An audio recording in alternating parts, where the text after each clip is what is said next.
Hello students. आप सबका स्वागत है आज की वीडियो में। आज की वीडियो स्टूडेंट साइकोलॉजी की एक नेक्स्ट इंपॉर्टेंट वीडियो है। अभी हम लोग चैप्टर नंबर 2 कर रहे हैं साइकोलॉजी का। अगर आप मेरे इस चैनल पे नए हैं तो आप सबसे मैं यही कहूँगा, चैनल की बाकी वीडियोस को आप ज़रूर देखना, बिकॉज साइकोलॉजी को लेकर के मैं एक एक मतलब कंसेप्ट पे आपको वीडियो दे रहा हूँ, एक एक टॉपिक पे आपको वीडियो दे रहा हूँ। अभी हम लोग सेकेंड चैप्टर कर रहे हैं और आपको बता दूं स्टूडेंट्स कि मैं अभी जो साइकोलॉजी बेसिकली जो बुक प्रेफर मैं यहाँ कर रहा हूँ वो है आपका एनसीईआरटी, राइट। सो एनसीईआरटी का ये सेकंड चैप्टर है। आई होप कि आप सब अगर अदर स्टेट से हैं, जैसे मान लेते हैं कोई स्टूडेंट यूपी से है, कोई बिहार से है, कोई झारखंड से है, ठीक है। सो अगर आपके स्टेट में अदर पब्लिकेशन की बुक है लेकिन आपके टॉपिक, आपके चैप्टर्स जो है लगभग वही है, सेम है, बस थोड़े से चेंजेस आपको मिलेंगे, तो आप लोग उससे बिल्कुल कंफ्यूज नहीं होंगे। आपका अभी का जो चैप्टर हम पढ़ रहे हैं इसके अंदर आत्म एवं व्यक्तित्व है, जिसे हम आत्म और व्यक्तित्व के नाम से भी जान सकते हैं, ठीक है। सेल्फ एंड पर्सनालिटी ये आपका चैप्टर है जो कि बहुत इंपॉर्टेंट चैप्टर है और आपके बारे में ये चैप्टर बहुत अच्छे से समझाता है, ठीक है। मैंने इस पर अभी तक 2 वीडियोस दी है, ठीक है। सो उन वीडियोस को आप जरूर देखना। इसके अलावा मैंने साइकोलॉजी की फर्स्ट चैप्टर की कंप्लीट आपको प्रिपेयर करके वीडियो दे रखी है, 12 वीडियोस का सेट है। और उसके बाद मैंने उस पर एक बूस्टर वीडियो भी दी है। बूस्टर वीडियो में आपका कंप्लीट रिवीजन हो जाता है, ठीक है। सो आप उसको भी देखना स्टूडेंट, मैं आपको डिस्क्रिप्शन बॉक्स में उसका लिंक प्रोवाइड करूंगा। सो चलते हैं, आज का जो टॉपिक है बेसिकली हमें पढ़ना है नेक्स्ट अपने इंपॉर्टेंट टॉपिक को, इस चैप्टर सेकंड चैप्टर का मनोविज्ञान का, जो कि है व्यक्तित्व का संप्रत्यय, ठीक है। हेडिंग है आपकी व्यक्तित्व का संप्रत्यय। सो हेडिंग का अर्थ सबसे पहले हम समझेंगे कि व्यक्तित्व का संप्रत्यय का मतलब क्या होता है।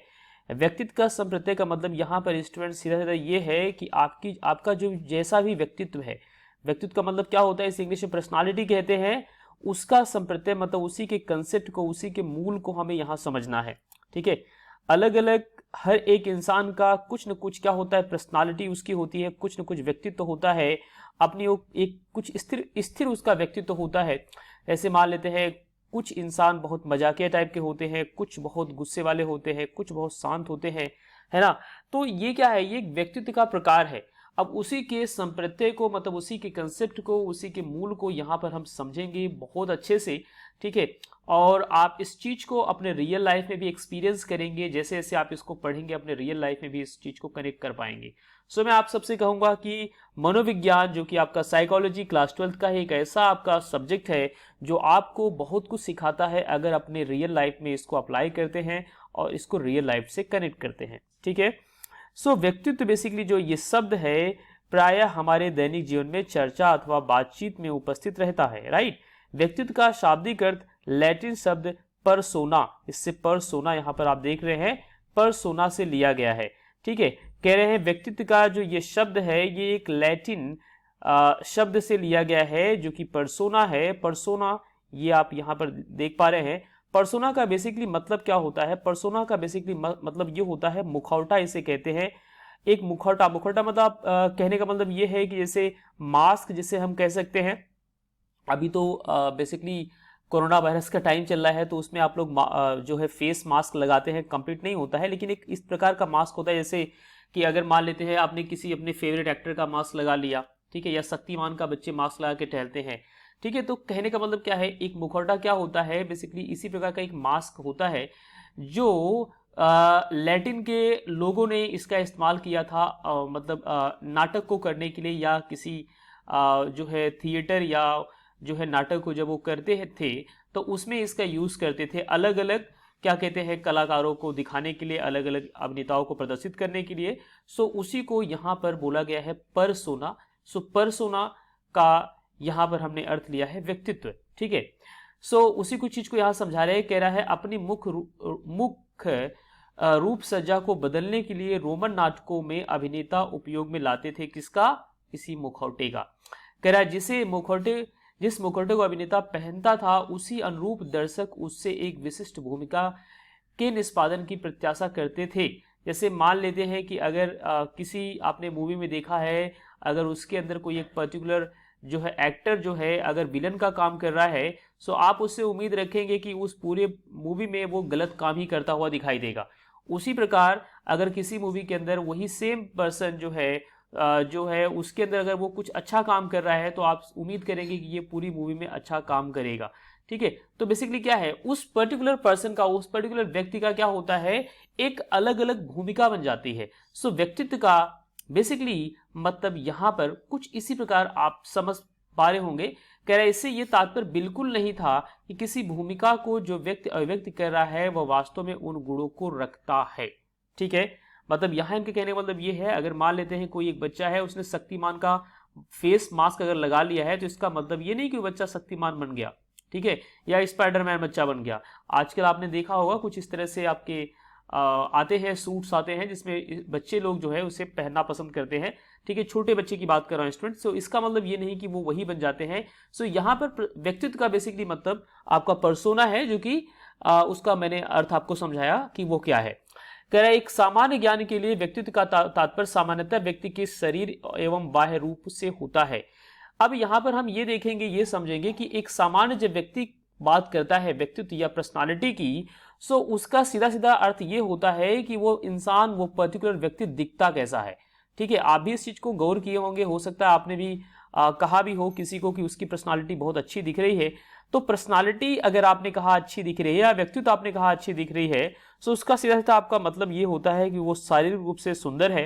ठीक है, या जो है सेहतमंद है, या उसने कुछ इस तरह से बॉडी बिल्डिंग कर रखी है, आपने बोला उसकी पर्सनालिटी बहुत अच्छी है। लेकिन पर्सनालिटी में स्टूडेंट्स सिर्फ शारीरिक सुंदरता, सिर्फ बाहरी सुंदरता ही नहीं होती, उसमें और बहुत सारी चीजें आती हैं।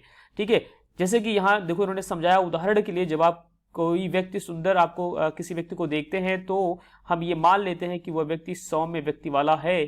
ठीक है, मतलब उसका व्यक्तित्व अच्छा है। व्यक्तित्व की यही अवधारणा सतही प्रभावनाओं पर आधारित होती है, जो सही नहीं होती, जो बिल्कुल गलत होती है। क्योंकि यहाँ पर सतही का मतलब बिल्कुल बेस लेवल पे अंडरस्टैंडिंग जब आपकी होती है, जब आपको डीप अंडरस्टैंडिंग नहीं होती है, तो कुछ इस तरह से आप जो है क्या करते हैं, मिस्टेक कर जाते हैं चीजों को, वर्ड्स, शब्दों को समझने में, किसी वर्ड्स को समझने में। सो यहाँ पर मनोवैज्ञानिक शब्द में व्यक्तित्व, जिसे हम पर्सनालिटी कहते हैं, इससे तात्पर्य उन विशिष्ट तरीकों से है जिसके द्वारा व्यक्ति, ठीक है, जिसके द्वारा व्यक्ति क्या कर पाता है, हम आगे चलते हैं ऊपर, जिसके द्वारा व्यक्ति बेसिकली स्थितियों के प्रति अनुक्रिया की जाती है। ठीक है, व्यक्ति अलग अलग स्थितियों के प्रति किस प्रकार अनुक्रिया करता है। ठीक है, अनुक्रिया की जाती है। लोग सरलता से इस बात का वर्णन कर सकते हैं कि वह किस तरह से विभिन्न स्थितियों के प्रति अनुक्रिया करते हैं। या जो है कुछ सूचक शब्दों जैसे कि शर्मीला, संवेदनशील, शांत, गंभीर, स्फूर्ति आदि आदि में हम जो है उस चीज को समझने के लिए इन शब्दों का हम उपयोग करते हैं। सो मैंने आपको पहले ही कहा स्टूडेंट्स की व्यक्तित्व का बेसिकली मतलब क्या होता है कि आपके अंदर जो विशिष्टता है, जो आपके अंदर विशेष है, जैसे कि यहाँ पर उदाहरण के तौर पे इन्होंने लिख रखा है, कुछ इंसान, कुछ व्यक्ति आपको, कुछ लोग आपको शर्मीले मतलब मिजाज के आपको दिखते हैं, शर्मीले टाइप के होते हैं। कुछ लोग बहुत संवेदनशील होते हैं, इसे कहते हैं बहुत जो है टची है ना, बहुत मतलब सेंसिटिव होते हैं, उनको बातें जो है असर कर जाती है, या कोई बात उनको लग जाती है तो हो सकता है उस बात को पूरा करने अपना पूरा जीवन भी लगा देते हैं। तो इसे सेंसिटिव टाइप के लोग कहते हैं। कुछ लोग बहुत शांत रहते हैं, गंभीर रहते हैं। तो ये क्या है, ये अलग अलग बेसिकली क्या है, व्यक्तित्व वाले लोगों का एक गुण है। ठीक है, जैसे कपिल शर्मा का शो अगर आप सभी देखते होंगे तो उसमें आपने देखा होगा कि उस बेसिकली कपिल शर्मा का जो व्यक्तित्व है वो कुछ मजाकिया मिजाजी है। ठीक है, सो उसकी पर्सनालिटी ही ऐसी है, उसका व्यक्तित्व ही ऐसा है। ठीक है, वो सीरियस किसी जगह पर, किसी मूवी में या किसी पर्टिकुलर रोल को अगर वो करेगा तो डेफिनेटली शायद अच्छा नहीं लगेगा। ठीक है, इसी तरह से आपको बॉलीवुड में अलग अलग एक्टर मिलते हैं, सभी अलग अलग एक्टर्स की अलग अलग पर्सनालिटी होती है, अलग अलग व्यक्तित्व होते हैं, उन्हीं के बेस पे उनको अलग अलग मूवीज के लिए साइन किया जाता है। ठीक है, ताकि वो फिट एंड कंपेटेबल बैठे। ठीक है, इसी तरह से हमारे जीवन में भी हमारे क्या होते हैं, कुछ अपने अपने पर्सनालिटी होती है, अपने कुछ व्यक्तित्व होते हैं। लेकिन यहाँ पर मैं आपको सीधे शब्दों में कहना चाहूँगा, व्यक्तित्व अगर आपका चाहे जो भी है, उसे आप अगर प्रयास करेंगे तो निश्चित रूप से उसे बदल भी सकते हैं। अगर वो कहीं से आपको लगता है कि कुछ कम है या उसके अंदर सुधार लाने की आवश्यकता है तो उसको आप बदल सकते हैं। ठीक है, सो यहाँ पर कह रहा है ये शब्द व्यक्तित्व के विभिन्न घटकों को इंगित करते हैं। इस अर्थ में व्यक्तित्व से तात्पर्य उन अनन्य एवं सापेक्ष रूप से स्थिर गुणों से है जो समयावधि में विभिन्न स्थितियों व्यक्ति के व्यवहार को विशिष्टता प्रदान करते हैं। ठीक है, अगर एक व्यक्ति बहुत जोशीला है, ठीक है, अगर आपको आज उसका जोश अगर दिखाई देता है, उसकी एक्टिवनेस आपको दिखाई देती है, तो उससे अगर आप 10 साल बाद भी मिलते हैं तभी इसके अंदर वो चीजें दिखाई देंगी, बिकॉज वो उसके अंदर अंतर्निहित है, वो चीजें उसके अंदर सेट है, वो उसकी पर्सनालिटी का एक हिस्सा है, उसके व्यक्तित्व का एक हिस्सा है। यदि आप ध्यानपूर्वक देखें तो पाएंगे कि लोग अपने व्यवहार में विभिन्नताएं प्रदर्शित करते हैं। ठीक है, अपने व्यवहार में लोग क्या होते हैं, विभिन्नताएं दिखाते हैं। कोई एक व्यक्ति सदैव सावधान अथवा आवेगी, शर्मीला अथवा मित्रवत नहीं होता। ठीक है, ऑफ कोर्स ये बात सच्चाई है, लेकिन फिर भी मतलब हमारे अंदर विभिन्नताएं होने के बावजूद हमारा एक जो पर्टिकुलर एक विशेष हमारे अंदर गुण होगा, हम जो है निश्चित रूप से एक विशेष हमारे अंदर विशेषता पाई जाएगी, तो वो चीज तो स्थिर रहेगी। दोस्तों कह रहे हैं कि व्यक्तियों की उन विशेषताओं को कहते हैं जो अधिकांश परिस्थितियों में प्रकट होती हैं। ठीक है, मतलब यहां पर सीधा ये है कि आप मतलब सीधे हो सकते हैं, शांत हो सकते हैं, या आवेगी हो सकते हैं, शर्मीले हो सकते हैं, कहीं आप मित्रवत व्यवहार करेंगे, कहीं आप मतलब गर्मजोशी से व्यवहार करेंगे। ठीक है, तो कहने का मतलब यहाँ पर ये है आपके अंदर विभिन्नता तो हो सकती है, लेकिन इन अलग अलग परिस्थितियों में भी आपके अंदर अधिकांश परिस्थितियों में ये चीजें देखी जाती है कि आपके अंदर कुछ विशेषताएं ऐसी हैं जो स्थिर रहती हैं, जो नहीं बदलती। जो ये स्थिर जो आपके अंदर विशेषता होती है उन्हीं को हम कह देते हैं व्यक्तित्व, वो आपके पर्सनालिटी का एक हिस्सा होती है। कह रहा है विभिन्न परिस्थितियों में तथा समयों पर किसी व्यक्ति के व्यवहार, चिंतन एवं संवेग में संगति उसके व्यक्तित्व की विशेषता होती है स्टूडेंट्स। ठीक है, उसके व्यक्तित्व क्या होती है, यही विशेषता होती है। ठीक है, तो चलते हैं आगे और इस चीज को हम आगे और अच्छे से एग्जाम्पल के माध्यम से यहाँ समझेंगे इसी सेम पेज पे। ठीक है स्टूडेंट्स, तो आगे हम यहाँ पर देखेंगे कि हमें देखो इन्होंने समझाया है, उदाहरण के लिए यदि कोई व्यक्ति ईमानदार है, ठीक है, तो निश्चित रूप से चाहे परिस्थितियां जो भी होंगी वो ईमानदारी उसके अंदर बिल्कुल धसी हुई है, वो उसकी ईमानदारी आपको दिख जाएगी। ठीक है, परिस्थितियां मैंने कहा चाहे जो भी है, बिकॉज वो चीज उसके अंदर है, तो उसकी ईमानदारी निश्चित रूप से वो बनी रहेगी। तो ये उसके व्यक्तित्व का, उसके पर्सनालिटी का एक हिस्सा है, या आप कह सकते हैं उसकी पर्सनालिटी एक जो ऑनेस्टी की है, एक ऑनेस्ट इंसान की है, एक ईमानदार इंसान की है। उसी के विपरीत अगर कोई इंसान ऐसा है, उसका व्यक्तित्व अगर कुछ बदमाश टाइप का है, तो निश्चित रूप से वो जहां शांति की जगह भी होगी वहां कुछ न कुछ वो बदमाशी करेगा ही, बिकॉज उसका जो व्यक्तित्व है उसकी पर्सनालिटी का वो हिस्सा है। लेकिन मेरे कहने का मतलब यहाँ ये नहीं है कि अगर आपके व्यक्तित्व का कोई हिस्सा एक बन चुका है और वो नकारात्मक है तो वो बदला नहीं जा सकता। आपके पर्सनालिटी का जो भी हिस्सा है स्टूडेंट, उसे आप जब चाहे तब बदल सकते हो, बिकॉज आपके अंदर सेल्फ डिटर्मिनेशन, आपके अंदर एक होते हैं ना सेल्फ जो है फोकस, उसकी एबिलिटी है, साइकोलॉजिकली उसकी एबिलिटी है। आपके अंदर सेल्फ स्टीम के साथ साथ मतलब आत्मसम्मान के साथ साथ आत्म जो है नियमन करना भी आपके अंदर वो सारे गुण उपलब्ध हैं। तो आप उसका जो है अगर उपयोग करेंगे तो निश्चित रूप से अपने अंदर परिवर्तन आप देख पाएंगे। संक्षेप में व्यक्तित्व को अधोलिखित विशेषताओं द्वारा स्पष्ट किया जा सकता है। तो यहाँ पर कुछ विशेषताएं आपको दी गई हैं व्यक्तित्व मतलब पर्सनालिटी को बताते हुए, जो कि आपके साइकोलॉजी का सेकेंड चैप्टर का एक बहुत इंपॉर्टेंट टॉपिक है, और इसके आधार पे आप अपने व्यक्तित्व के अंदर सुधार ले आएंगे। मैं इस चीज की उम्मीद आपसे जरूर करूंगा। ठीक है, आपकी पर्सनालिटी जिस भी प्रकार की है, साइकोलॉजी पढ़ने का मतलब, मनोविज्ञान पढ़ने का मतलब, ठीक है, यही है सीधा सीधा कि आपके अंदर सबसे पहले सुधार आए, और जैसे आपके अंदर सुधार आए तो आप जो है अपने सराउंडिंग में, अपने पास पड़ोस में, अपने दोस्तों मित्रों, ठीक है, घर परिवार में, वहां भी जो है सबकी साइकोलॉजी बदलने की कोशिश करे, सबका मनोविज्ञान बदलने की कोशिश करे। तो यहाँ पर कुछ आपको विशेषताएं मिलती हैं। कह रहा है इसके अंतर्गत शारीरिक एवं मनोवैज्ञानिक दोनों ही घटक होते हैं। कह रहा है व्यक्तित्व में दोनों ही चीजें आ जाती हैं, वो शारीरिक भी और मनोवैज्ञानिक दोनों, मतलब मेंटल एंड आपका फिजिकल दोनों है। किसी व्यक्ति के विशेष में व्यवहार के रूप में इसकी अभिव्यक्ति पर्याप्त रूप से अनन्य होती है। ठीक है, कह रहा है किसी व्यक्ति विशेष में ये जो व्यवहार के रूप, इसकी अभिव्यक्ति पर्याप्त रूप से अनन्य होती है। मतलब अनन्य का मतलब भिन्न भिन्न होती है, लेकिन फिर भी उसकी जो स्थिरता होती है वो बनी रहती है, उसके अंदर फिर भी मतलब कॉमन चीजें दिखाई देंगी आपको। ठीक है, तीसरे पॉइंट उन्होंने समझाया है इसकी प्रमुख विशेषताएं साधारणतः समय के साथ परिवर्तित नहीं होती। आपके व्यक्तित्व का जो हिस्सा बन चुका है, अगर आप मान लेते हैं शर्मीले किस्म के इंसान है, शर्माते हैं या कम बात करते हैं, तो निश्चित रूप से आप जो है इस विशेष एक गुण से, ठीक है, आपके अंदर ये छप मतलब रुका हुआ है, आपके अंदर बिल्कुल अंतःकरण से आपके जुड़ा हुआ है तो निश्चित रूप से आप जो है क्या करेंगे, ये विशेषता आपके अंदर बनी रहेगी। ठीक है, लेकिन इसका अर्थ मैं फिर आपसे कहूंगा, कोई भी चीज यहाँ रिजिड नहीं है, फिक्स नहीं है। आप किसी भी चीज को अपने अंदर जो भी परिवर्तन लाना चाहते हैं उसके अंदर आप परिवर्तन ले आ सकते हैं, बिकॉज आप जो है संकल्प की शक्ति जानते हैं। अगर आपने संकल्प लिया, जिसको हमने ऊपर के फर्स्ट आपने सेकंड टॉपिक में पढ़ा था, सेकंड जो है वीडियो मैंने आपको समझाया था, संकल्प जो है उसकी शक्ति बहुत इंपॉर्टेंट होती है। तो अगर आपने संकल्प किया, डिटरमाइन किया, तो निश्चित रूप से आपके अंदर कोई भी परिवर्तन देखा जा सकता है। अगर आप शर्मीले हैं तो हो सकता है बहुत फ्रैंकी बन सके, या बहुत फ्रैंक है तो उसको भी कंट्रोल में कर सके। तो आप कुछ भी कैसा भी बदलाव अपने अंदर ले आ सकते हैं।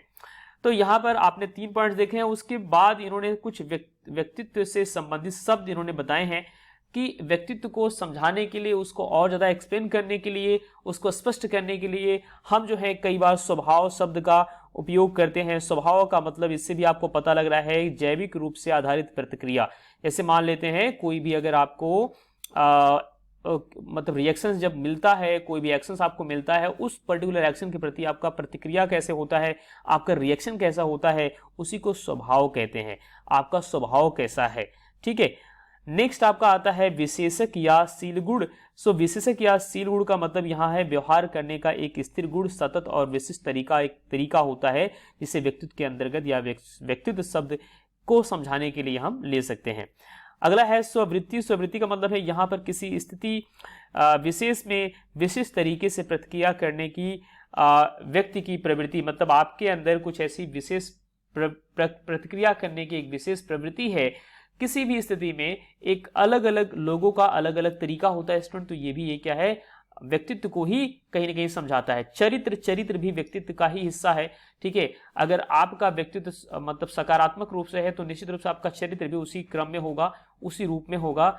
चरित्र नियमित रूप से घटित होने वाले व्यवहार का समग्र प्रतिरूप है। आदत भी व्यक्तित्व का एक हिस्सा होती है स्टूडेंट्स। मूल्य का मतलब यहाँ पर आपके जो नैतिक मूल्य हो सकते हैं, यहाँ पर आपके कुछ लक्ष्य हो गए, कुछ आपके आदर्श हो गए जो महत्वपूर्ण और उपलब्धि योग्य माने जाते हैं। वो सारी चीजें आपके व्यक्तित्व को समझाने के लिए हम इन शब्दों का उपयोग करते हैं।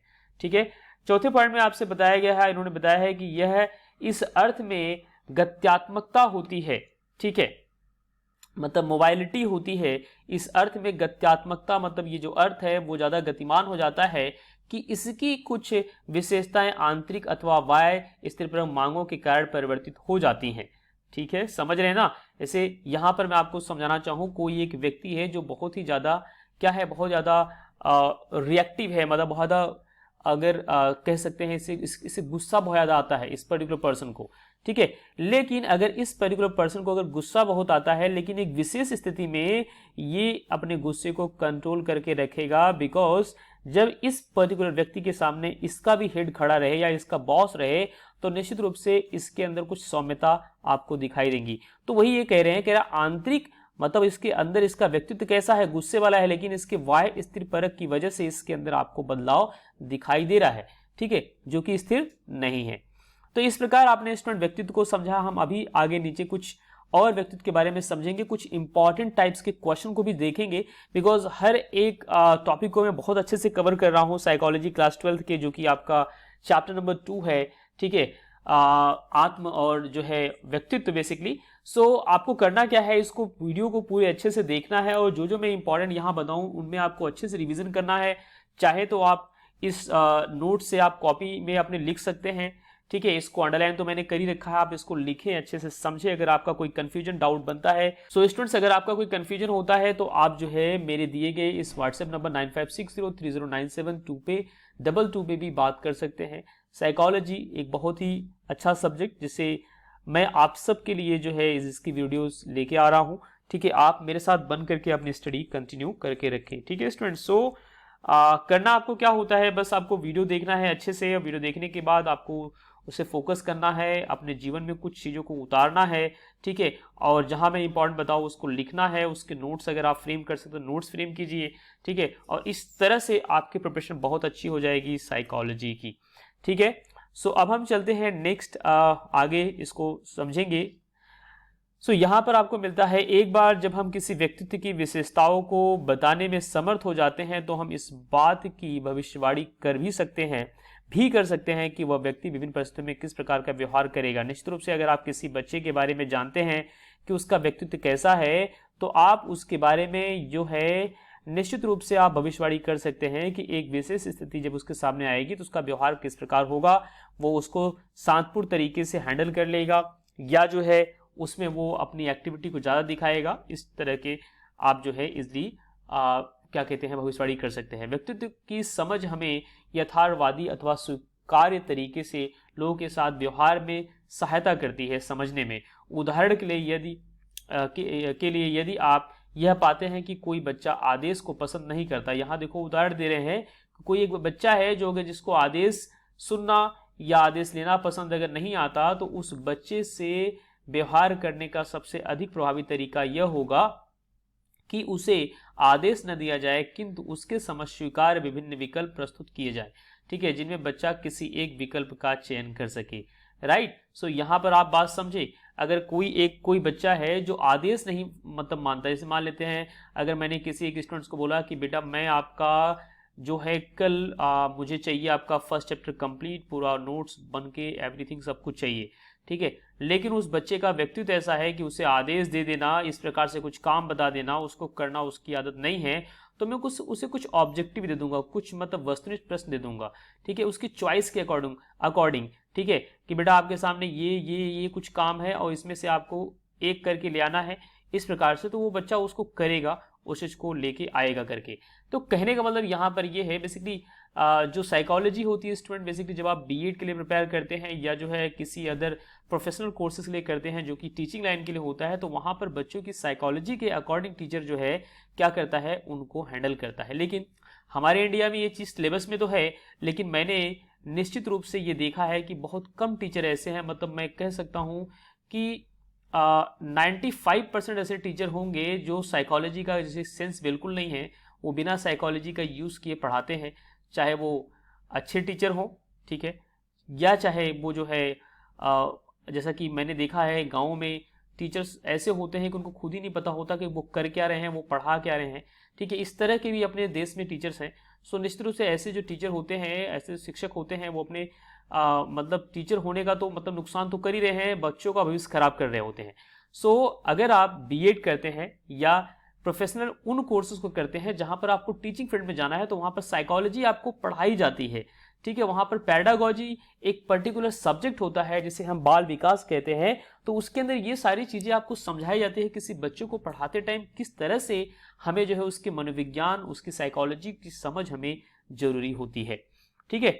सो यहाँ पर उसी चीज को समझाया गया है। इसी प्रकार एक बच्चा जिसमें हीनता की भावना है, उससे बर्ताव या व्यवहार उस बच्चे से जिसमें आत्मविश्वास ज्यादा है भिन्न तरीके से किया जाना चाहिए। ऐसे मान लेते हैं कोई एक ऐसा बच्चा है जिसके अंदर अगर हीनता की भावना है, तो उससे जब आप व्यवहार करेंगे तो निश्चित रूप से आपका व्यवहार अलग होना चाहिए जो एक बहुत ज्यादा एक्टिव बच्चा है उसके कंपेयर में, ठीक है। कह रहा है व्यक्तियों की व्यवहार परक विशेषताओं को बताने, ठीक है, के लिए अनेक दूसरे शब्दों का उपयोग किया जाता है, प्रायः इनको व्यक्ति के समानार्थी शब्द के रूप में उपयोग किया जाता है, ठीक है। जिस चीज को मैंने आपको ऊपर अभी समझाया है, तो ये व्यक्तित्व को समझाने के लिए ये कुछ शब्द यहाँ पर आपको दे रखे हैं, स्वभाव, विशेषक या शील गुण, स्ववृत्ति, चरित्र, आदत, मूल्य, इनको हम बेसिकली व्यक्तित्व को समझाने के लिए उपयोग में ले आते हैं, ठीक है स्टूडेंट्स। सो आई होप कि आप चीजों को समझ पा रहे हैं, बहुत ही इंपॉर्टेंट ये आप सबका है, ठीक है, आत्म एवं जो है व्यक्तित्व का जो चैप्टर नंबर 2 साइकोलॉजी क्लास 12 की। सो अब हम चलेंगे आगे। सो यहाँ पर कुछ चीजें आपको और मिलेंगी। ये कह रहे हैं कि क्यों ऐसा होता है कि कुछ लोग साहसिक कार्यों का आनंद अनुभव करते हैं जबकि कुछ दूसरे लोग पढ़ना, टेलीविजन देखना अथवा ताश खेलना पसंद करते हैं। तो ये क्या है, ये व्यक्तित्व की ही देन है। बेसिकली पर्सनालिटी लोगों की कुछ ऐसी बन जाती है। कुछ लोग जो है अपने कामों में बिजी रहना पसंद करते हैं, कुछ लोग दूसरों से गप्पे मारना पसंद करते हैं, कुछ लोग टेलीविजन ज्यादा टीवी देखना पसंद करते हैं, है ना, कुछ लोग ज्यादा कुछ एक्टिविटी में पसंद करते हैं। तो ये क्या है, ये एक व्यक्तित्व का तरीका है, ठीक है। कुछ लोग ऐसी जॉब की तलाश में होते हैं जो बहुत ही क्या हो, सिक्योर हो, सिंपल हो, और कुछ लोग ऐसी जॉब की तलाश में होते हैं जो बहुत ज्यादा क्या रिस्की हो। तो ये क्या है, ये उनके व्यक्तित्व का हिस्सा होता है स्टूडेंट्स, ठीक है। कह रहा है व्यक्तियों के व्यवहार में पाई जाने वाली विभिन्नता अथवा संगति को समझने के लिए उसकी व्याख्या के लिए अनेक उपागम मतलब अनेक क्षेत्र, उपागम का मतलब क्या होता है, अलग क्षेत्र जो है, ठीक है, अनेक क्षेत्र एवं सिद्धांत विकसित किए गए हैं। ये सिद्धांत मानव व्यवहार के विभिन्न मॉडल पर आधारित हैं, ठीक है। प्रत्येक सिद्धांत व्यक्तित्व के कुछ पक्षों पर प्रकाश डालता है, सभी पक्षों पर नहीं लेकिन कुछ पक्षों पर जरूर प्रकाश यहाँ पर डालता है। तो यहाँ पर हम कुछ यहाँ पर विशेष पक्षों पर यहाँ पर हम भी प्रकाश डालेंगे और आगे हम वीडियो को कंटिन्यू करेंगे। सो यहाँ पर देखेंगे स्टूडेंट की मनोवैज्ञानिकों ने प्रारूप और विशेषकशील गुण, इसे कहा गया है उपागम मतलब क्षेत्रों के मध्य विभेद किया है, ठीक है। पहला आपको मिलता है यहाँ पर प्रारूप उपागम से टाइप अप्रोच कहते हैं। कह रहा है व्यक्ति के प्रेक्षक व्यवहारक विशेषताओं के कुछ व्यापक स्वरूपों का परीक्षण कर मानव व्यक्तित्व को समझने का प्रयास करता है। इसमें क्या होता है, इसमें बेसिकली व्यक्ति का क्या होता है, प्रेक्षित व्यवहारपरक विशेषताओं के कुछ व्यापक स्वरूपों का परीक्षण कर मानव व्यक्तित्व को समझने का प्रयास किया जाता है। प्रत्येक व्यवहारपरक मतलब वो भी जैसे भी उसके व्यवहार होंगे स्वरूप व्यक्तित्व की किसी एक प्रकार की इंगित निश्चित रूप से वो करेगा, मतलब उसके हर व्यवहार में एक उसका एक अलग अलग विशेष प्रकार हमें दिखाई देगा, ठीक है, जो अलग अलग होगा बाकियों से, करा जिसके अंतर्गत उस स्वरूप की व्यवहारपरक विशेषता की समानता के आधार पर व्यक्ति को रखा जाता है ना। इसके विपरीत विशेषक उपागम है जिसे ट्रेट कहते हैं। ट्रेट का मतलब यहाँ पर लक्षण भी होता है और इसे हम ट्रेट अप्रोच भी कहेंगे। कह रहा है विशेषक उपागम मतलब विशेषक के वो क्षेत्र कौन कौन से हैं, कह रहा है विशिष्ट मनोवैज्ञानिक गुणों पर बल देता है, ठीक है, जिसके आधार पर व्यक्ति संगत अथवा स्थिर रूपों से भिन्न होता है। उदाहरण इसका लें, एक व्यक्ति कम शर्मिला हो सकता है जबकि दूसरा एक व्यक्ति अधिक महत्वपूर्ण व्यवहार कर सकता है और दूसरा कम। मतलब यहाँ पर कहने का मतलब कम या ज्यादा थोड़ा है कि अगर मान लेते हैं आप शर्मीले हो लेकिन आप कम शर्मीले हो, ठीक है, एक व्यक्ति क्या है मैत्रीपूर्ण तो है लेकिन कम मैत्रीपूर्ण है, तो कहने का मतलब क्या है कि आपके अंदर वो गुण तो है लेकिन उसकी एक मात्रात्मक बोध भी हमें यहाँ पर पता लग रहा है, ठीक है स्टूडेंट। सो आगे हम चलते हैं और हम इस चीज को और अच्छे से समझते हैं। तो यहाँ पर कह रहे हैं कि क्या कहते हैं का प्रतिनिधित्व करते हैं जिसके आधार पर व्यक्तियों के संबंधित व्यवहार पर गुणों का या विशेषकों की उपस्थिति या अनुपस्थिति की मात्रा का मूल्यांकन किया जा सकता है। स्टूडेंट आपका नेक्स्ट आता है अंतःक्रियात्मक उपागम जिसे हम कहेंगे इंटरैक्शनल अप्रोच। सो इंटरैक्शनल अप्रोच या हम इसे कहें अंतःक्रियात्मक उपागम। सो इसे अगर हम समझे सो इस उपागम के अनुसार बेसिकली स्थिर परक विशेषताएं हमारे व्यवहार को निर्धारित करने में महत्वपूर्ण जो है भूमिका निभाती है। कहने का मतलब यहाँ पर ये है कि स्थिर मतलब जो चीजें हमारे अंदर स्थिर होती हैं, ये कह रहे हैं कि इस उपागम के अनुसार स्थिर परक विशेषताएं हमारे व्यवहार को निर्धारित करने में महत्वपूर्ण भूमिका निभाती हैं। लोग स्वतंत्र अथवा आश्रित प्रकार का व्यवहार करेंगे, यह उनके आंतरिक व्यक्तित्व विशेषक पर निर्भर नहीं करता, ठीक है, कि आप स्वतंत्र अपने आप को महसूस कर रहे हैं या जो है आप आश्रित किसी के ऊपर डिपेंडेंट महसूस कर रहे हैं। ये बेसिकली कब होता है, किस प्रकार ये होता है, उस चीज को ये समझाने की कोशिश कर रहे हैं, ठीक है। सो ये कह रहे हैं बेसिकली इंटरेक्शन जो आपका है, जो अंतःक्रियात्मक जो उपागम है, ठीक है, ये बेसिकली हमारे अंतःकरण से अंदर से नहीं बल्कि बाहर के व्यवहारों पर भी निर्भर करता है, बल्कि इस पर निर्भर करता है कि किसी विशिष्ट स्थिति में बाह्य पुरस्कार अथवा खतरा उपलब्ध है कि नहीं, है ना। मतलब बाहर के जो क्या कहते हैं अदर जो फैक्टर्स हैं वो हमें प्रभावित करते हैं, उसके बेसिस पे भी हमारे जो व्यक्तित्व हैं वो परिवर्तित होते हैं या उसके अंदर चीजें हमें बदलती दिखाई देती है, ठीक है। हमारे जो उपागम क्षेत्र है, कह रहा है भिन्न भिन्न स्थितियों में विशेषकों को लेकर के संगति अत्यंत भिन्न पाई जाती है, ठीक है। कह रहा है कि अलग अलग स्थितियों में जो विशेषक है उसकी संगति जो है अत्यंत भिन्न पाई जाती है। से बाजार में अगर अपने मित्र के साथ जाएंगे तो उसका व्यवहार वहां पर कैसा होगा, न्यायालय में कैसा होगा अथवा पूजा स्थल में कैसा होगा, वो तीनों ही जगह अलग होगा, भिन्न होगा। कह रहा है पर लोगों के व्यवहार का प्रेक्षण कर स्थिति के प्रतिरोध्य प्रभाव को देख सकते हैं, आप उस स्थिति को अच्छे से भली भांति अच्छे से समझ सकते हैं, ठीक है स्टूडेंट्स। आगे चलते हैं। अब हम नेक्स्ट जो है आपका जो लास्ट आपका पॉइंट होगा आज की वीडियो का, और इसके अंदर हम लोग कुछ इंपॉर्टेंट क्वेश्चंस भी देखेंगे बेसिकली, ठीक है। सो यहाँ पर आपका आता है प्रारूप उपागम। उपागम का मतलब होता है प्रकार बेसिकली। सो कह रहे हैं कि प्रारूप उपागम क्या है। सो यहाँ पर ये समझाने की कोशिश कर रहे हैं कि जैसे कि हमने ऊपर स्पष्ट किया है, व्यक्तित्व के प्रारूप या टाइप या प्रकार समानताओं पर आधारित प्रत्याशित व्यवहारों के एक समुच्चय का प्रतिनिधित्व करता है। ठीक है, मतलब एक समुच्चय को बताता है, एक इकट्ठा जो चीज आपके अंदर बनती है, जो गुण विशेषता आपके अंदर बनती है, उसको बताता है। प्राचीन काल से ही लोगों को व्यक्तित्व के प्रारूपों को वर्गीकृत करने का प्रयास किया गया है, ऐसा देखा गया है। ग्रीक चिकित्सक हिप्पोक्रेटस ने एक व्यक्तित्व का प्रारूप विज्ञान प्रस्तावित किया, है ना, जो कि फ्लूइड का मतलब कोई भी लिक्विड जो कि फ्लो करता है उसे फ्लूइड कहते हैं, अथवा ह्यूमर पर आधारित है। ठीक है, तो इन्होंने जो है आपके व्यक्तित्व को, मतलब हिप्पोक्रेटस ने, जो कि एक ग्रीक चिकित्सक हैं, उन्होंने ह्यूमन बॉडी का फ्लूइड कैसा है या उसका ह्यूमर कैसा, उसके बेसिस पे उन्होंने समझाया। उन्होंने लोगों को 4 प्रारूपों में वर्गीकृत किया है, जैसे कि उत्साही प्रकार का, श्लेष्मक, ठीक है, विवादी, कोपशील। ठीक है, सो यहां पर कोप, विवादी का मतलब आप समझ रहे हैं, कोपशील का मतलब बेसिकली कोई ऐसा इंसान जो थोड़ा सा ज्यादा क्या हो, एक्टिव हो ज्यादा, या सेंसिटिव टाइप का हो, जिसके अंदर गुस्सा या इस प्रकार की चीजें जल्दी आती हो। श्लेष्मक मतलब आप कह सकते हैं शांत, बिल्कुल, ठीक है, ऐसा। प्रत्येक प्रारूप विशिष्ट व्यवहारपरक विशेषताओं वाला होता है। भारत में भी प्रसिद्ध आयुर्वेदिक ग्रंथ चरक संहिता, नाम मत भूलना, बहुत इंपॉर्टेंट है। चरक संहिता ने लोगों को वात, पित्त और कफ, आपने जरूर सुना होगा अगर आप आयुर्वेदिक दुकान पे कभी आप गए होंगे या कभी आपने आयुर्वेदिक विषय पे चर्चा की होगी, तो वात आपने सुना होगा बढ़ गया है, पित्त और कफ हमारे भारत जो है आयुर्वेद में इसका आपको वर्णन मिलेगा। सो मैं आपको एक सेकंड आगे लेके चलता हूँ ताकि मैं आपको समझा पाऊँ। सो ये वो जो है वात, पित्त और कफ को लेके इन्होंने इसको समझाया है। सो ये हमारे अंदर बेसिकली 3 जो है ह्यूमरल तत्व पाए जाते हैं, जिन्हें हम त्रिदोष कहते हैं। अगर इन्हीं का बैलेंस हमारी बॉडी के अंदर कम ज्यादा या बिगड़ जाता है तो हमारे बॉडी के अंदर विकार उत्पन्न हो जाते हैं, जिससे मैंने आपको बताया वात, पित्त और कफ। कफ वही कफ जो हमें जुखाम में देखने को मिलता है। पित्त आपका पेनक्रियाटिक जूस एक अलग तरह का पित्तरस होता है। वात मतलब वायु होती है। तो इन तीनों का तालमेल हमारी बॉडी के अंदर होना चाहिए।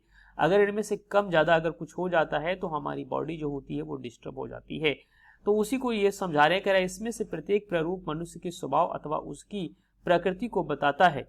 इसके अतिरिक्त त्रिगुण अथवा त्रिगुण, हमारे अंदर 3 गुण भी पाए जाते हैं। ये भी हमारे जो है धर्म में देखने को मिलता है। वो है सात्विक, एक है सत्व जिसे सात्विक कहा जाता है, दूसरा है रजस, तीसरा है तामस। तो सात्विक गुण वाले वो विशेष इंसान होते हैं जिसके खान पान बिल्कुल जो है शुद्ध शाकाहारी होते हैं, जिसका चित्त शांत होता है, जो पूजा नियम अर्चना में जो है विश्वास करता है। ठीक है, तो ऐसे लोग सात्विक होते हैं। तो यहाँ पर देखो उन्होंने आगे बताया भी है, प्रतिपादित किया है, कह रहा सत्व गुण के अंतर्गत स्वच्छता, सत्यवादिता, कर्तव्यनिष्ठा, अनासक्ति या विलंगनता, अनुशासन आदि गुण या आदि विशेषता देखने को मिलती है। क्योंकि रजस गुण वाले जो होते हैं कैसे लोग होते हैं, ये तीव्र क्रिया वाले होते हैं, अपनी इंद्रिय संतुष्टि के लिए या इंद्रिय तुष्टि की इच्छा के लिए, मतलब ये कुछ भी करने को तैयार होते हैं। इनके अंदर असंतोष होता है, दूसरे के प्रति ईर्ष्या होती है, भौतिकवादी मानसिकता आदि गुण इनके अंदर पाए जाते हैं। जो कि तामस वाले जो होते हैं वो बहुत ही क्रोधी होते हैं, घमंडी टाइप के होते हैं, अवसाद मतलब आलसी होते हैं। ठीक है, मतलब अवसाद का मतलब यहाँ पर बेसिकली बहुत शांत, मतलब जो अपने जीवन में जिसका जीवन नीरस होता है यहाँ पर, या उसे आलस से कनेक्ट कर सकते हैं। असहायता की भावना आदि गुण इनके अंदर होते हैं। ये तीनों ही गुण प्रत्येक व्यक्ति में भिन्न भिन्न मात्रा में विद्यमान रहते हैं। ठीक है, इसमें से किसी भी एक अथवा दूसरे गुण की प्रभाविता एक विशिष्ट प्रकार के व्यवहार को प्रेरित करती है। ठीक है, सो यहाँ पर आपने कुछ इंपॉर्टेंट चीजें देखी हैं स्टूडेंट्स, आप इनको मत भूलना, क्योंकि ये चीजें आपके एग्जाम में पूछी जा सकती है। भारतीय जो है आयुर्वेद के अकॉर्डिंग या भारतीय धर्म के आधार पर हम जो है किस प्रकार से व्यक्तित्व को समझते हैं। सो आगे आपके यहाँ पर आ जाते हैं मनोवैज्ञानिक, जिनका नाम है सेल्डन, के द्वारा प्रतिपादित व्यक्तित्व के प्रारूप सर्वविदित है। ठीक है, शारीरिक बनावट अथवा स्वभाव के आधार पर भी जो है हम बेसिकली मनोवैज्ञानिक गुणों को समझ सकते हैं। कुछ लोग आपको दिखाई देंगे थोड़े से गोल मटोल टाइप के, जो हाइट में थोड़े कम होते हैं, थोड़े से मोटी आकृति के होते हैं, या मोटा आप कह सकते हो, उसे एंडोमॉर्फिक कहा जाता है। ठीक है। सो इनका एक विशेष रूप होता है, विशेष मतलब इनकी सोच विशेष प्रकार के शांत स्वभाव के लोग होते हैं। कुछ लोग आपको दिखाई देंगे बिल्कुल थोड़े से लंबे और चौड़े टाइप के, आयताकृतिक कहा गया, जिसे हम इंग्लिश में कहेंगे मेसोमॉर्फिक। और जो है कुछ आपको ऐसे मिलेंगे जो लंबाकृतिक, जिसे हम एक्टोमॉर्फिक कहते हैं।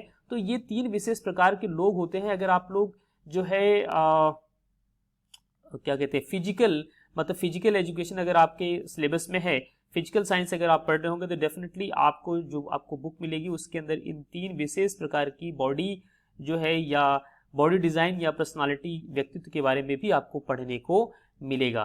कह रहा है जैसे व्यक्तित्व के प्रारूप को प्रस्तुत किया गया है, गोलीकृत प्रारूप वाले व्यक्ति जो है मोटे, मृदुल और गोल होते हैं। स्वभाव में वे लोग ऐसे लोग जो शिथिल होते हैं, मतलब स्थिर होते हैं, सामाजिक या मिलनसार होते हैं, शांत रहते हैं। जबकि यहाँ पर आयताकार वाला जो व्यक्ति है, आयताकारकृत जो है प्रारूप वाले जो लोग होते हैं, मजबूत होते हैं, पेशी समूह और सुगठित शरीर वाले होते हैं, जो देखने में आयताकार होते हैं। और व्यक्ति ऊर्जस्वी मतलब जो है ऊर्जावान और साहसी होते हैं। और जो लंबकृतिक इन्होंने दिखाया यहाँ पर, कह रहा है ये पतले होते हैं, लंबे होते हैं, सुकुमार दिखते हैं। ठीक है, ऐसे व्यक्ति वाले कुशाग्र बुद्धि, इनकी बुद्धि बहुत तेज होती है, कलात्मक होते हैं, अंतर्मुखी होते हैं, मतलब अंदर ही अंदर खोए रहते हैं। ठीक है, मतलब घूमते और घूमते रहते हैं। तो ऐसे लोगों को आपने जरूर देखा होगा, महसूस भी किया होगा। तो ये हमें कुछ प्रकार यहाँ पर देखने को मिलती हैं। स्टूडेंट्स, अब आपका नेक्स्ट आ जाता है, अगेन वेरी इंपॉर्टेंट, यहाँ से कुछ आपको व्यक्तित्व के और आपको प्रकार मिलेंगे, जिससे आपके एग्जाम के लिए बहुत ही इंपॉर्टेंट ये होगा। सो यहाँ हम आगे अभी देख लेते हैं, कुछ और बातें यहाँ पर रह गई हैं। कह रहा है यहाँ धातव्य है, मतलब ये चीज समझने योग्य है कि व्यक्तित्व के ये शारीरिक प्रारूप सरल किंतु व्यक्तियों के व्यवहार की भविष्यवाणी करने में सीमित उपयोगिता वाले हैं। वस्तुतः व्यक्तित्व के प्रारूप रूढ़ धारणाओं की तरह है जो लोग उपयोग करते हैं। तो यहाँ पर आपको एक बिल्कुल बेसिकली एक साइकोलॉजिस्ट है, इनका नाम यहाँ पर युंग और के नाम से रखा गया है। कह रहा है ने व्यक्तित्व का एक अन्य प्रारूप विज्ञान प्रस्तावित किया है, जिसमें लोगों को उन्होंने अंतर्मुखी और बहिर्मुखी में मतलब 2 भागों में वर्गीकृत किया है। मतलब युंग के अनुसार जो है इन्होंने कहा कि व्यक्तित्व जो है बेसिकली 2 ही प्रकार के होते हैं। ठीक है, और जिसके अंदर उन्होंने बताया कुछ लोग अंतर्मुखी होते हैं और कुछ लोग बहिर्मुखी होते हैं। अंतर्मुखी कहने का मतलब इसे हम इंट्रोवर्ट एंड एक्सट्रोवर्ट इंग्लिश में कहते हैं। जो अंतर्मुखी होते हैं वो बेसिकली बहुत शांत स्वभाव के होते हैं, अपने में ही खोए रहते हैं, शांतचित्त के होते हैं। जो बहिर्मुखी होते हैं वो लोग कैसे होते हैं, थोड़ा जो है लोगों से बातें करना, लोगों के बीच में रहना, या कुछ ऐसे बिजनेस, ऐसे प्रोफेशन को चुनना, ऐसे व्यवसाय को चुनना जिसके अंदर बाहर घूमना टहलना या कुछ बाहर के काम उनको करना पड़े, तो इसे हम एक्सट्रोवर्ट भी कहते हैं। तो ये चीजें हमें देखने को मिलती है। आगे नीचे हमें और भी मिलते हैं। कह रहा हाल के वर्षों में आपके यहाँ पर फ्रीडमैन आगे एक साइकोलॉजिस्ट कह रहा है एवं रोजेनमैन ने type A type be in 2 प्रकार के व्यक्तियों या व्यक्तित्वों को जो है यहाँ पर समझाया है कि में वर्गीकृत किया है। कह रहे इन दोनों शोधकर्ताओं ने मनोसामाजिक जोखिम वाले कारकों का अध्ययन करते हुए प्रारूप की खोज की है। ठीक है, तो ये आपके यहाँ पर कुछ और जो है पर्सनालिटी के टाइप, व्यक्तित्व के प्रकार आपको मिलते हैं, जिसके अंदर आपको type A, type B, type C and D तरह की व्यक्तित्व आपको मिलेंगे, जो कि आपके एग्जाम के लिए स्टूडेंट बहुत इंपॉर्टेंट है। तो आपको इसे अच्छे से माइंड में रखना है, प्रिपेयर करना है। तो अब हम टाइप ए प्रकार के व्यक्तित्व को यहाँ पर समझेंगे सबसे पहले। सो जैसा कि आप देख पा रहे हैं ये बहुत इंपॉर्टेंट है और ये आपके एग्जाम के लिए बहुत इंपॉर्टेंट है। कह रहा है टाइप ए जो व्यक्तित्व वाले लोग होते हैं वे उच्च स्तरीय अभिप्रेरणा, धैर्य की कमी इनके अंदर देखने को मिलती है, समय की कमी का अनुभव करना, उतावलापन इनके अंदर होता है और कार्य बोझ से हमेशा लदे रहते हैं। ऐसे मतलब ऐसा अनुभव करते हैं, मतलब इनके पास काम कुछ नहीं रहेगा लेकिन ऐसा लगेगा पता नहीं कितना काम इनको है। ठीक है, अनुभव करना पाया जाता है। ऐसे लोग निश्चित होकर के मंद गति से कार्य करने में कठिनाई का अनुभव करते हैं। ठीक है, ऐसे लोग कभी स्थिर नहीं दिखेंगे, मतलब हड़बड़ी टाइप के मतलब लोग रहते हैं, ये हमेशा हड़बड़ी में रहेंगे और कभी भी स्थिर नहीं रह पाते। तो ये एक अलग प्रकार की आपको व्यक्तित्व मिलता है, टाइप ए जिसे कहा गया है।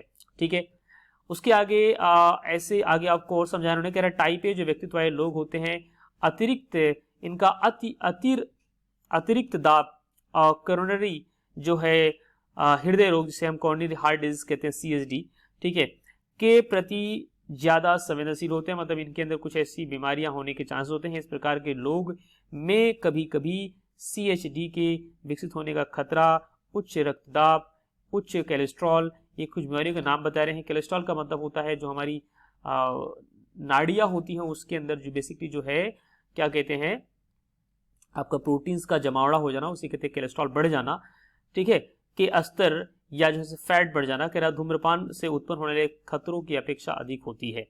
ठीक है, कह रहा इसके विपरीत आपका जो सेकंड बी प्रकार के जो आपके टाइप वाले हो गए, पर्सनालिटी वाले हो गए, जो यहाँ पर आप देखेंगे, ये भी आपके लिए बहुत ही इंपॉर्टेंट है स्टूडेंट्स, तो हम इसको भी कवर करते हैं। ठीक है, सो टाइप ए आपने समझ लिया।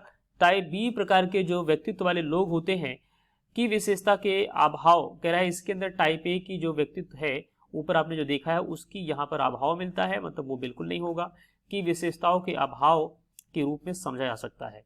कह रहा है ये जो टाइप बी वाले व्यक्तित्व वाले लोग होते हैं, इस प्ररूप विज्ञान आगे जो है हम क्या करें, विस्तार से आगे हम जो इसको समझेंगे। कह रहा मॉरिस ने टाइप सी, फिर आगे जो है इन्होंने जो है बेसिकली मॉरिस ने टाइप सी के बारे में समझाया। तो यहाँ पर सबसे पहले आपको टाइप बी थोड़ा क्लियर कर लो।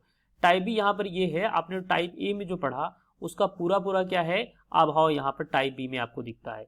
मतलब टाइप बी के अंदर क्या होता है, अस्थिरता होती है, उतावलापन होता है। टाइप बी वाले क्या हो रहेंगे, टाइप बी वाले क्या होते हैं, अस्थिर होते हैं, उतावलापन होता है। तो टाइप बी वाले क्या रहेंगे, उसी के अपोजिट में स्थिर रहेंगे, और ये शांत स्वभाव के होते हैं। ये किसी काम को शांत तरीके से शांतचित्त होकर के ये काम को करते हैं। ठीक है, अब आगे देखते हैं। मॉरिस ने टाइप सी प्रकार के व्यक्तित्व को ही बताया है। कह रहा है व्यक्तित्व को सुझाया जो कैंसर जैसे रोगों के प्रति संवेदनशील होते हैं। इस प्रकार के व्यक्तित्व वाले लोग सहयोगशील, मतलब ऐसे लोग कैसे होते हैं, सहयोग है होते हैं, मतलब जिसके अंदर कॉपरेशन की भावना होती है, धैर्यवान होते हैं, और ऐसे व्यक्ति अपने निषेधात्मक संवेगों जैसे कि क्रोध का दमन करने और आप्त व्यक्तियों, एक सेकेंड है, आप्त मतलब यहाँ पर कुशल और मिला हुआ, इसका अर्थ यहाँ पर होगा मतलब कुशल व्यक्तियों, आप इसे ऐसे कह सकते हैं, के प्रति आज्ञा पालन का प्रदर्शन करने वाले होते हैं। मतलब ऐसे जो व्यक्ति होते हैं टाइप सी के व्यक्तित्व वाले, ये जो है थोड़े से आज्ञा पालन वाले भी होते हैं स्टूडेंट्स। ठीक है, सो सबसे लास्ट में आपका आता है टाइप डी प्रकार की व्यक्तित्व को समझाया उन्होंने। कह रहा है व्यक्तित्व का सुझाव भी दिया गया है। कह रहा है इस व्यक्तित्व वाले लोग जो है अवसाद के प्रति प्रवृत्ता दिखाते हैं। अवसाद मतलब सुस्ती, आलस। ठीक है, तो ऐसे लोग जो है थोड़े आलसी टाइप के लोग होते हैं, जो टाइप डी में इन्होंने समझाया है। ठीक है, कह रहा उपयुक्त व्यक्तित्व के प्रारूप सामान्यतः आकर्षित करने वाले हैं, किंतु वे अत्यंत सरलीकृत हैं। कह रहा है ये अलग अलग आपको व्यक्तित्व दिखाई दे रहे हैं, ये निश्चित रूप से आपको आकर्षित कर रहे होंगे, आप समझने पे इसमें चीजें आपको एलोबरेट करने का वो मन कर रहा होगा, लेकिन ये चीज सामान्यतः हमको दिखती है हमारे समाज में, हमारे पास पड़ोस में। कह रहा है मानव व्यवहार अत्यधिक जटिल और परिवर्तनशील होता है। कह रहा हमारा जो व्यवहार होता है बहुत ही जटिल और बहुत ही परिवर्तनशील है। लोगों को किसी एक विशिष्ट व्यक्तित्व के रूप में वर्गीकृत करना कठिन होता है। तो किसी एक व्यक्ति को एक ही जो है प्रकार के व्यक्तित्व वाले टाइप ए कह दिया जाए, सिर्फ टाइप बी कह दिया तो उसको करना बहुत कठिन होता है। लेकिन फिर भी हम उसके अंदर कुछ एक रूपता देखते हैं जिसके आधार पर उसका एक पर्टिकुलर व्यक्तित्व हम कह देते हैं। ठीक है स्टूडेंट्स, सो आई होप कि आज की वीडियो आपको समझ में आई है। आज की वीडियो हमने काफी कुछ कवर किया है व्यक्तित्व को लेकर के। व्यक्तित्व का जो भी यहाँ पर टॉपिक था हमने इसके अंदर संपूर्ण खत्म, मतलब पूरी तरह से खत्म कर दिया। अब आपको कुछ नहीं रह गया है, पूरी तरह से आपका ये टॉपिक आपका खत्म हो चुका है। अब हम नेक्स्ट में पढ़ेंगे विशेषक उपागम, जो हमारा अगला टॉपिक होगा। ठीक है, विशेषक कौन कौन से क्षेत्र हैं जिसको हम आगे और समझेंगे। ठीक है, सो व्यक्तित्व को लेकर के मैं आपको बता दूं, इस वीडियो में आपके type A, type B, type C और टाइप डी तरह के जो व्यक्तित्व हैं ये भी इंपॉर्टेंट, ये बहुत इंपॉर्टेंट है। आपके एग्जाम में, बोर्ड एग्जाम में पूछे गए, स्टेट बोर्ड्स और जो है सीबीएसई बोर्ड में हमेशा ये क्वेश्चंस आए हैं, बहुत इंपॉर्टेंट है। इसके अलावा जो है आयुर्वेद के अकॉर्डिंग ये जो है वात पित्त कफ जिन्होंने समझाया है, ठीक है, या हमारे धर्म के अकॉर्डिंग जो है सात्विक, रजस्व और तामसिक गुण वाले, ठीक है, अलग अलग मनोवैज्ञानिकों का व्यक्तित्व को लेके क्या जो है उनकी धारणा है, उसको लेकर के आपको चीजें क्लियर की गई है। अंतःक्रियात्मक व्यक्तित्व किस प्रकार का होता है, इसके विशेष उपागम क्या है, प्रारूप उपागम क्या होते हैं, तो इनके भी आपके प्रश्न पूछे जा सकते हैं। ठीक है स्टूडेंट्स, तो आज की क्लास हम यही स्टॉप करते हैं। और उसके अलावा व्यक्तित्व से संबंधित जो शब्द और हैं, व्यक्तित्व का बेसिकली एक सिंपल सी परिभाषा, उससे जुड़े शब्द भी आपसे पूछे जा सकते हैं। ठीक है, सो आई होप स्टूडेंट्स कि आपको यह वीडियो निश्चित रूप से हेल्प कर रही होगी। मैं आप सबसे कहूंगा कि प्लीज जो है बाकी वीडियोस को भी आप देखिए, बिकॉज मैंने बाकी वीडियोस भी इसी तरह से बहुत मेहनत करके बनाई है और आपको सेपरेट प्लेलिस्ट मिलेगी।